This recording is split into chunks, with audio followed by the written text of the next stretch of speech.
আসসালামু আলাইকুম রহমতুল্লাহ। আমাদের এমন কিছু বদ অভ্যাস রয়েছে যে বদ অভ্যাসের কারণে আমাদের ঘর থেকে অভাব অনটন দূর হয় না, আমাদের ঘরে বরকত আসে না, আমাদের খাবারে বরকত আসে না। আমরা যে সমস্ত চাকরি করে থাকি, যে বেতন পেয়ে থাকি, এই বেতনেও আল্লাহ তাআলা বরকত দান করে না। তাই প্রিয় দর্শক, আজকের এই ভিডিওতে আমি আলোচনা করব এমন 5টি কারণ সম্পর্কে, যে 5টি কারণে আল্লাহ রব্বুল আলামিন আমাদের ঘর থেকে বরকত, রহমত সবকিছু উঠিয়ে নেন। প্রিয় দর্শক, হাদিসের আলোকে আজকে এই 5টি কারণ বিশ্লেষণ করব এবং দ্বিতীয়ত আলোচনা করব 3টি আমল সম্পর্কে, যে 3টি আমল আপনারা যদি করেন আপনাদের ঘরে আল্লাহ রব্বুল আলামিন বরকত দান করবেন। যদি আপনারা ঋণ অবস্থায় থাকেন, সমস্ত ঋণ আল্লাহ রব্বুল আলামিন দূর করে দেবেন। এবং যাদের টাকা কড়ির সমস্যা রয়েছে, যারা আর্থিক সচ্ছলতা চান, তাদের আল্লাহ রব্বুল আলামিন আর্থিক সচ্ছলতা দান করবেন। তো প্রিয় দর্শক, আমার বিশ্বাস যারা চান আপনাদের আর্থিক সচ্ছলতা এবং যারা চান আপনাদের ঘর থেকে অভাব অনটন চিরতরে দূর হয়ে যাক, তারাই আজকের এই ভিডিওটি না টেনে সম্পূর্ণ দেখবেন ইনশাআল্লাহ। তো প্রিয় দর্শক, চলুন মূল আলোচনায় প্রবেশ করা যাক। 1 নম্বরে যে কারণটি রয়েছে সেই কারণটি হলো, হযরতে সাওবান রাদিয়াল্লাহু তাআলা আনহু বলেন, নবীজি সাল্লাল্লাহু আলাইহি সাল্লাম বলেছেন, সৎকর্ম মানুষের আয়ুষ্কাল বাড়ায় এবং দোয়া মানুষের তাকদীর পরিবর্তন করে, আর পাপ কাজের কারণে মানুষ তার প্রাপ্য রিজিক থেকে বঞ্চিত হয়। এই হাদিসটি রয়েছে সুনানে ইবনে মাজাহ, হাদিস নং 4022। প্রিয় দর্শক, নবীজি সাল্লাল্লাহু আলাইহি সাল্লাম বলেছেন, যে ব্যক্তি সৎকর্ম করে তার জীবন, তার আয়ুষ্কাল বৃদ্ধি পায়, মানে তার হায়াত বৃদ্ধি পায়। এবং নবীজি সাল্লাল্লাহু আলাইহি সাল্লাম বলেছেন, মানুষ দোয়ার মাধ্যমে তার তাকদীর পরিবর্তন করতে পারে। নবীজি সাল্লাল্লাহু আলাইহি সাল্লাম বলেন, মানুষকে সৃষ্টি করার 50,000 বছর পূর্বে তাদের তাকদীর আল্লাহ তাআলা লিখে রেখেছেন। আর সেই তাকদীর যদি আপনি পরিবর্তন করতে চান, তাহলে আপনি বেশি বেশি করে দোয়া পাঠ করবেন। প্রিয় দর্শক, 1 নাম্বার হাদিসের অর্থ হলো, আপনি যদি পাপ কাজ ছেড়ে দেন তাহলে ইনশাআল্লাহ আপনার ঘরে আল্লাহ তাআলা বরকত দান করবেন। আর যদি আপনি পাপ কাজ না ছাড়তে পারেন, আপনি যদি পাপ কাজ করতেও থাকেন এবং আল্লাহ রব্বুল আলামিনের কাছে দোয়া করতে থাকেন, কখনোই আপনার দোয়া কবুল হবে না এবং আপনার ঘর থেকে অভাব অনটন দূর হবে না। আল্লাহ তাআলা আপনার থেকে সমস্ত রিজিক কেড়ে নেবেন। তাই প্রিয় দর্শক, পাপ কাজ ছেড়ে দিবেন এবং বেশি বেশি করে আল্লাহ রব্বুল আলামিনের কাছে দোয়া করবেন। ইনশাআল্লাহ আপনাদের তাকদীর পরিবর্তন করে দেবেন আল্লাহ রব্বুল আলামিন। প্রিয় দর্শক, 2 নম্বরে যে কারণটি রয়েছে সেই কারণটি হলো, নেয়ামতের শুকরিয়া আদায় না করা। আমরা অনেক নেয়ামত ভক্ষণ করে থাকি, কিন্তু আমরা আল্লাহ রব্বুল আলামিনের শুকরিয়া আদায় করি না। আমরা উল্টো আরো নাফরমানি করি। আমরা বলি, আল্লাহ রব্বুল আলামিন আমাদেরকে কিছুই দেয় না, আল্লাহকে আমাকেই দেখলো, এই সমস্ত নাখাজ কথাবার্তা বলে থাকি।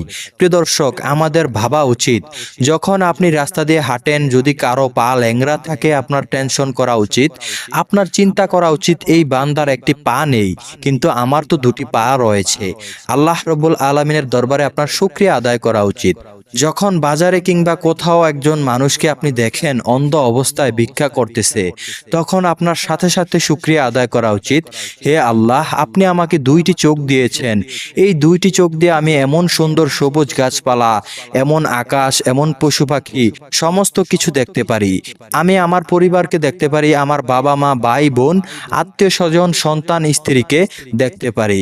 প্রিয় দর্শক, আপনারা বেশি বেশি করে এই সমস্ত আল্লাহ রব্বুল আলামিনের নেয়ামতের শুকরিয়া আদায় করবেন।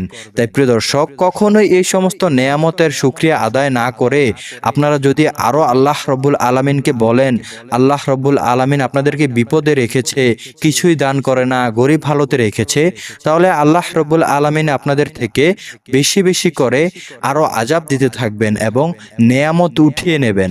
প্রিয় দর্শক, এই সম্বন্ধে কোরআনে আল্লাহ রব্বুল আলামিন বলেন, যদি তোমরা শুকরিয়া করো তবে আমি তোমাদেরকে অবশ্যই বাড়িয়ে দেব।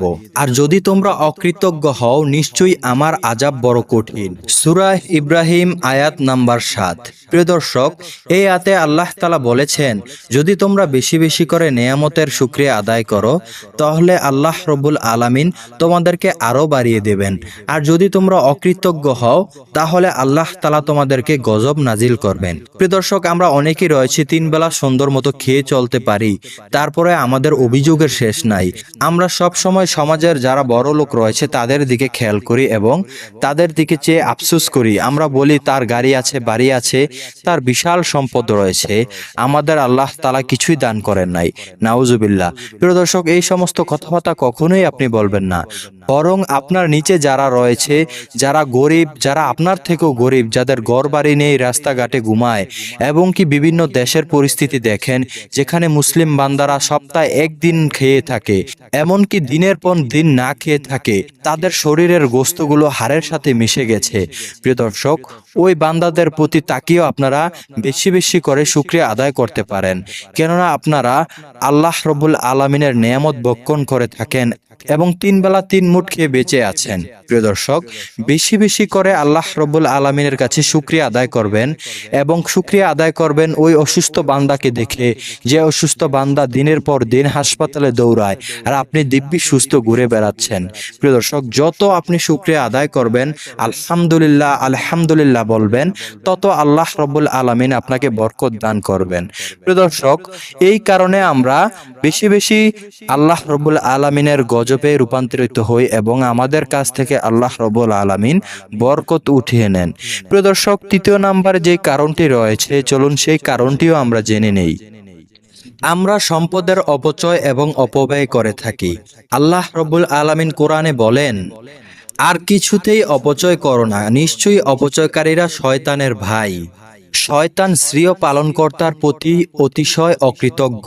সূরা ইসরা আয়াত নং 26 এবং 27। প্রিয় দর্শক, এই আয়াতগুলোতে আল্লাহ তাআলা বলেছেন আমরা যাতে বেশি বেশি করে অপচয় না করি, কেননা অপচয়কারী হচ্ছে শয়তানের বন্ধু। প্রিয় দর্শক, একবার চিন্তা করে দেখুন আপনি কত কি অপচয় করছেন। যেমন আমরা অনেকেই রয়েছে, আমরা পানি অপচয় করি। আমাদের যদি 1 বালতি পানি লাগে আমরা 3 বালতি অপচয় করি। সারা জীবনে লাখ লাখ বালতি আমরা অপচয় করি, অথচ আল্লাহ রব্বুল আলামিন আমাদেরকে ফ্রিতে পানি দিয়ে রেখেছেন।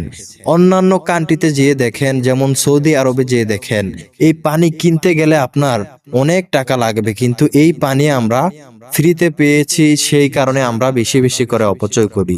দ্বিতীয়ত, আমরা সময়ের অপচয় করি। প্রিয় দর্শক, সময় অনেক মূল্যবান একটি জিনিস। আমরা দীর্ঘ সময় পাওয়ার পরেও, আমরা দিনে 24 ঘন্টা সময় পাওয়ার পরেও আল্লাহ রব্বুল আলামিনের শুকরিয়া আদায় করি না এবং আল্লাহ রব্বুল আলামিনের দরবারে 5 ওয়াক্ত নামাজ পড়তে মাত্র 40 থেকে 50 মিনিট সময় লাগে। এই 24 ঘন্টা হতে আমরা 50 মিনিট কিংবা ধরেন 1 ঘন্টাই, এই 1 ঘন্টা সময় আল্লাহ তাআলার রাস্তায় ব্যয় করি না। যেই আল্লাহ আমাদেরকে সময় দিয়েছে আমরা সেই আল্লাহকেই সময় দেই না। নাউজুবিল্লাহ। প্রিয় দর্শক, একবার ভাবুন, আল্লাহ তাআলা যদি আপনার থেকে সময় কেড়ে নেন, আপনার মৃত্যু দিয়ে দেয়, তাহলে আপনি এই সময় কোথায় পাবেন? তাই সময় থাকতে সময়ের সদ্য ব্যবহার করুন, সময়কে কখনোই অপচয় করবেন না। সময় থাকতে ভালো ব্যবহার করুন মানুষের সাথে, সময় থাকতে ফিরে আসুন আল্লাহর পথে। প্রিয় দর্শক, এই অপচয় অনেক একটি খারাপ জিনিস। আমরা অনেকেই রয়েছি সম্পদের অপচয় করি। আমরা 1 টাকার জিনিস 2 টাকা দিয়ে কিনি কিংবা সব সময় ফ্যান লাইট চালিয়ে রাখি। প্রিয় দর্শক, এগুলো অপচয়। আপনি সম্পদের অপচয় করেন মানেই আপনার ঘর থেকে আল্লাহ রব্বুল আলামিন বরকত উঠিয়ে নেন। তাই বেশি বেশি করে আমরা এই অপচয় থেকে দূরে থাকবো ইনশাআল্লাহ। প্রিয় দর্শক, অপচয় করলে আমাদেরও ক্ষতি হয়, তাই এই অপচয় থেকে আমরা দূরে থাকবো। আল্লাহ তাআলা আমাদেরকে বেশি বেশি করে নেয়ামত দান করবেন ইনশাআল্লাহ। প্রিয় দর্শক, 4র্থ নম্বরে যে কারণটি রয়েছে, চলুন সেই কারণটিও জেনে নেই। 4র্থ নম্বরের কারণটি হচ্ছে আত্মীয়তার সম্পর্ক ছিন্ন করা। আমরা অনেকেই রয়েছি আত্মীয়তার সম্পর্ক ছিন্ন করে ফেলেছি। হযরতে আবু হুরায়রা রাদিয়াল্লাহু তাআলা আনহু থেকে বর্ণিত, তিনি বলেন রাসূলুল্লাহ সাল্লাল্লাহু আলাইহি সাল্লাম বলেছেন, যে বান্দা তার রিজিক এবং হায়াত প্রশস্ত করতে চায় সে যেন তার আত্মীয়তার সম্পর্ক রক্ষা করে। এই হাদিসটি রয়েছে সহিহ বুখারীতে, হাদিস নং 5985। প্রিয় দর্শক, এই হাদিসে নবী করিম করিম সাল্লাল্লাহু আলাইহি ওয়াসাল্লাম বলেছেন, যদি কোনো বান্দা তার রিজিক এবং আয়ু বৃদ্ধি করতে চায়, সেজন্য তার আত্মীয়তার সম্পর্ক রক্ষা করে। আফসোসের বিষয় হচ্ছে প্রিয় দর্শক, আমরা অনেকেই রয়েছি এই আত্মীয়তার সম্পর্ক ছিন্ন করে বসে রয়েছি।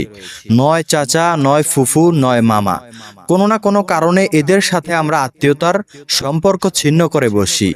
এমনকি নিকটস্থ আত্মীয় যারা রয়েছে, ভাই বোন, তাদের সাথেও মাঝে মধ্যে আত্মীয়তার সম্পর্ক ছিন্ন করে ফেলি। অথচ রাসূলুল্লাহ সাল্লাল্লাহু আলাইহি ওয়াসাল্লাম সেই 1400 বছর পূর্বে বলে গিয়েছেন যাতে আমরা আত্মীয়তার সম্পর্ক ছিন্ন না করি। এতে করে আল্লাহ রব্বুল আলামিন আমাদের রিজিক বৃদ্ধি করবেন এবং আমাদের হায়াত বাড়িয়ে দিবেন। প্রিয় দর্শক, আমরা অনেকেই রয়েছি আত্মীয়তার সাথে কথা বলি না। প্রিয় দর্শক, আমরা অনেকেই রয়েছি ক্ষুদ্র বিষয় নিয়ে নিজেদের মাঝখানে বাড়াবাড়ি করি এবং আত্মীয়তার সম্পর্ক ছিন্ন করি। এমনও দেখা গেছে কোনো আত্মীয় যদি গরিব থাকে, ওই গরিব আত্মীয়দের দিকে তাকাই না। আমাদের সমাজে এমনও লোক রয়েছে নিজের ভাই বোন না খেয়ে মরে, তাদেরকে দান না করে সে দূরের মানুষকে দান করে। ওই সব ব্যক্তিদের অর্থ বেশি দিন টেকে না, কেননা তারা আত্মীয়তার সম্পর্ক ছিন্ন করে ফেলেছে। তাই প্রিয় দর্শক, এই আত্মীয়তার সম্পর্ক আমরা কখনোই ছিন্ন করব না। ক্ষুদ্র ক্ষুদ্র বিষয় নিয়ে আমরা কখনোই এমন মধুর সম্পর্কগুলো নষ্ট করব না। ইনশা আল্লাহ, আল্লাহ তাআলা এর বিনিময়ে আমাদেরকে নেক হায়াত দান করবেন এবং আমাদের রিজিক প্রশস্ত করবেন। প্রিয় দর্শক, সর্বশেষ এবং পঞ্চম নম্বরে যে কারণটি রয়েছে, চলুন আমরা সেই কারণটি জেনে নেই। ইসলাম মানুষকে হারাম উপার্জন থেকে দূরে থাকা এবং হালাল উপার্জনের মাধ্যমে জীবিকা নির্বাহের জন্য উৎসাহিত করেছে। আর অথচ আমরা অনেকেই রয়েছে আল্লাহর উপর ভরসা করে ঘরে বসে থাকি, কোনো কাজ করি না। এই সমস্ত কাজকে নিষেধ করেছে ইসলাম। প্রিয় দর্শক, আমরা অনেকেই রয়েছি ঘরে বসেই তসবিহ জপি, কোনো কাজকর্ম কিছুই করি না। আমরা আশায় থাকি আল্লাহ তাআলা আমাদের ঘরে এসে দিয়ে যাবেন। অথচ আল্লাহ তাআলা বলেন, যেই বান্দা, যেই সম্প্রদায় নিজ থেকে প্রচেষ্টা না করে, আমি তাদেরকে ফল দেই না। প্রিয় দর্শক, আপনি যদি খালে কিংবা নদীতে মাছ ধরতে যান, আপনি কখনোই জানবেন না আপনি মাছ পাবেন কি পাবেন না। অথচ এই যে আপনি প্রচেষ্টা করতেছেন, আপনি খালে মাছ ধরতে গিয়েছেন, এই জন্য আল্লাহ তাআলা আপনার রিজিকে মাছ দান করবেন। আর যদি আপনি ঘরেই বসে থাকেন, ওই খালের পাড়ে কিংবা নদীর পাড়ে জাল নিয়ে না যান, তাহলে আপনার ঘরে কিভাবে মাছ আসবে? তাই প্রিয় দর্শক, ইসলাম কখনোই ঘরে বসে থেকে রিজিকের আশা করার মতো কাজকে উৎসাহিত করে না। ইসলাম অবশ্যই উৎসাহিত করে হালাল পথে কষ্ট করে রুজি করা। বাকি এবং যেই বান্দারা আল্লাহ তাআলার নামে কাজ শুরু করে, ওই কাজে আল্লাহ তাআলা বরকত দান করেন। প্রিয় দর্শক, আমরা অবশ্যই অলসতা করব না। আমরা কোনো না কোনো কাজের মাধ্যমে আল্লাহ তাআলার কাছে প্রার্থনা করব। আল্লাহ তাআলা ওই কাজের মাধ্যমে আমাদেরকে অর্থ সম্পদ দান করবেন ইনশাআল্লাহ। প্রিয় দর্শক, ইতিপূর্বে আমরা জানলাম 5টি কারণ, যে 5টি কারণের জন্য আল্লাহ তাআলা আমাদের ঘর থেকে বরকত, নেয়ামত এবং আমাদের হায়াত উঠিয়ে নেন। এখন জানবো 3টি সেই দোয়া, যেই দোয়াগুলো পাঠ করলে আল্লাহ তাআলা আপনাদের রিজিক এবং হায়াত বৃদ্ধি করে দেবেন ইনশাআল্লাহ। তো প্রিয় দর্শক, চলুন সেই 3টি দোয়া সম্পর্কে আমরা জেনে নেই। 1 নম্বরে যে দোয়াটি রয়েছে, এই দোয়াটি হযরতে আলী রাদিয়াল্লাহু তাআলা আনহু এক কৃতদাসকে বলেছেন। এক কৃতদাস আলী রাদিয়াল্লাহু তাআলা আনহুর কাছে এসে বলল, আমি অনেক ঋণগ্রস্ত অবস্থায় পড়ে গেছি, আমার চুক্তিকৃত অর্থ আমি ফেরত দিতে পারছি না, আপনি আমাকে সাহায্য করুন। তখন আলী রাদিয়াল্লাহু তাআলা আনহু ওই লোককে বললেন, আমি কি তোমাকে এমন একটি দোয়া শিখাবো না, যে দোয়াটি আমাকে রাসূলুল্লাহ সাল্লাল্লাহু আলাইহি সাল্লাম শিখিয়েছেন? এই দোয়াটি যদি তুমি পাঠ করো, আল্লাহ তাআলা তোমার যদি পাহাড় পরিমাণ ঋণ থাকে, তা পরিশোধ করার মতো ব্যবস্থা করে দেবেন। সুবহানাল্লাহ। এই বলে হযরতে আলী রাদিয়াল্লাহু তাআলা আনহু দোয়াটি পাঠ করে শোনালেন, আল্লাহুম্মা গফিনি বিহালালিকা আন হারামিকা ওয়া আগনিনি বিফাদলিকা আম্মান সিওয়াক। প্রিয় দর্শক, আমি আবারও বলছি, আপনারা মনোযোগ সহকারে শুনুন। আল্লাহুম্মা গফিনি বিহালালিকা আন হারামিকা ওয়া আগনিনি বিফাদলিকা আম্মান সিওয়াক। এই দোয়াটির অর্থ হচ্ছে, হে আল্লাহ, হারামের পরিবর্তে তোমার হালাল রুজি আমার জন্য যথেষ্ট করো, আর তোমাকে ছাড়া আমাকে আর কারো মুখাপেক্ষী করিও না, এবং শ্রেয় অনুগ্রহ দ্বারা আমাকে সচ্ছলতা দান করো। এই হাদিসটি রয়েছে সুনানে তিরমিজি, হাদিস নং 3563। প্রিয় দর্শক, এই দোয়াটি কিন্তু অত্যন্ত ফজিলতপূর্ণ একটি দোয়া। যেই বান্দা মনের গভীর থেকে, মনের গহীন থেকে নামাজের পর এই দোয়াটি পাঠ করবে, ইনশাআল্লাহ আল্লাহ রব্বুল আলামিন তার সকল ঋণ, তার সকল অভাব দূর করে দেবেন। প্রিয় দর্শক, চলুন আমরা দ্বিতীয় নম্বরে যে দোয়াটি রয়েছে ওই দোয়াটিও জেনে নেই। হযরত আয়েশা রাদিয়াল্লাহু তাআলা আনহু বলেন, আমি নবীজি সাল্লাল্লাহু আলাইহি সাল্লামকে সব সময় নামাজের পর পাঠ করতে শুনেছি এই দোয়াটি। তিনি বেশি বেশি করে ঋণ থেকে এবং দরিদ্রতা থেকে মুক্তি পাওয়ার জন্য আল্লাহ তাআলার দরবারে এই দোয়াটি করে থাকতেন। প্রিয় দর্শক, চলুন সেই দোয়াটি জেনে নেই। আল্লাহুম্মা ইন্নী আউযু বিকা মিনাল মাসামি ওয়াল মাগরামি। প্রিয় দর্শক, আমি আবারও বলছি, আপনারা মনোযোগ সহকারে শুনুন। আল্লাহুম্মা ইন্নী আউযু বিকা মিনাল মাসামি ওয়াল মাগরামি। প্রিয় দর্শক, এটির অর্থ হচ্ছে, আমি তোমার কাছে গুনাহ ও ঋণ থেকে আশ্রয় চাই। এই হাদিসটি রয়েছে সহিহ বুখারীতে, হাদিস নং 2397। প্রিয় দর্শক, নবীজি সাল্লাল্লাহু আলাইহি সাল্লাম বেশি বেশি করে ঋণ থেকে এবং দরিদ্রতা থেকে মুক্তি পাওয়ার জন্য, মুক্তি থাকার জন্য আল্লাহ তাআলার দরবারে বেশি বেশি করে এই দোয়া পাঠ করতেন। অবশ্যই আপনারাও ফরজ সালাত আদায় করার পর এই দোয়াটি, এই ছোট্ট দোয়াটি মুখস্থ করে নেবেন এবং বেশি বেশি করে পাঠ করবেন। ইনশাআল্লাহ আল্লাহ তাআলা আপনাদের মনের সকল আশা পূরণ করবেন। প্রিয় দর্শক, চলুন তৃতীয় নম্বরে যে দোয়াটি রয়েছে সেই দোয়াটি আমরা জেনে নেই। আল্লাহুম্মা ইন্নী আউযু বিকা মিনাল হাম্মি ওয়াল হাজানি ওয়াল আজ্জি ওয়াল কাসালি ওয়াল বুখলি ওয়াল জুবনি ওয়া দালাইদ দাইনি ওয়া গালাবাতির রিজাল। প্রিয় দর্শক, আমি আবারও বলছি, আপনারা মনোযোগ সহকারে শুনুন। আল্লাহুম্মা ইন্নী আউযু বিকা মিনাল হাম্মি ওয়াল হাজানি ওয়াল আজ্জি ওয়াল কাসালি ওয়াল বুখলি ওয়াল জুবনি ওয়া দালাইদ দাইনি ওয়া গালাবাতির রিজাল। প্রিয় দর্শক, এই দোয়াটির অর্থ হচ্ছে, হে আল্লাহ, আমি আপনার কাছে দুশ্চিন্তা ও দুঃখ থেকে আশ্রয় চাই, অপারগতা ও অলসতা থেকে আশ্রয় চাই, কৃপণতা এবং ভীরুতা থেকে আশ্রয় চাই, ঋণের ভার এবং মানুষের দমন পীড়ন থেকে মুক্তি চাই। এই হাদিসটি রয়েছে সহিহ বুখারী, হাদিস নং 2893। প্রিয় দর্শক, বেশি বেশি করে এই দোয়াগুলো আমার এই ভিডিও থেকে মুখস্থ করে তারপর সহি শুদ্ধভাবে নামাজ পড়ার পর পাঠ করবেন। ইনশাআল্লাহ আল্লাহ তাআলা আপনাদের সকল মনের আশা পূরণ করবেন এবং ইনশাআল্লাহ আপনাদেরকে এত অর্থকরী দান করবেন, আপনারা ধনী হয়ে যাবেন এবং আপনাদের সমস্ত ঋণ পরিশোধ করার মতো ব্যবস্থা হয়ে যাবে।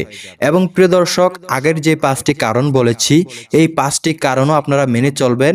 ইনশাআল্লাহ আল্লাহ তাআলা আপনাদের জীবনে বরকত দান করবেন।